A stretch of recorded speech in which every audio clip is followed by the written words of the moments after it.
இந்த விரதம் இருந்து பூஜை பண்ணினதுக்கு உண்டான பலன் கல்யாணம் ஆனவங்களுக்கு கணவனுடைய சித்தி பலன் கிடைக்கும். கல்யாணம் ஆகாதவங்களுக்கு சீக்கிரமா அம்மனோட அருளால நல்ல வாழ்க்கை துணை அமையும். எல்லாரும் அம்பாள் கிட்ட கோரிக்கையை வேண்டிக்கிட்டு விரதத்தை முடிச்சுக்குங்க.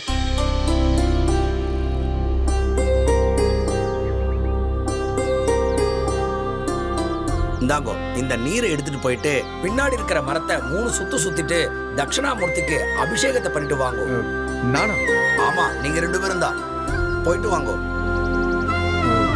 தீர்காயுஷ்மஸ்து ரோச்சன ரோச்சமான சோபன சோபான கல்யாணா தானியம் தரம் வசம் பகவத் லாபம்.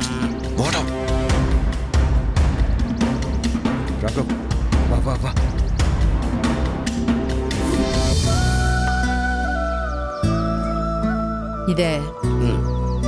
இந்த கலசத்தை இந்த பொண்ணு அணு வாங்கிட்டு வந்தா. இந்த பொண்ணுக்கு சீக்கிரமா கல்யாணம் நடக்கணும், அவ வாழ்க்கை நல்லா இருக்கணும்னு அம்மன் கிட்ட வச்சு பூஜை பண்ணுங்க. அப்படியேம்மா, பேஷா பண்ணிடுவோம். அம்மா, என்னது இது? அவங்களை இந்த பூஜை கூப்பிட்டதே எனக்கு உடன்பாடு இல்லை.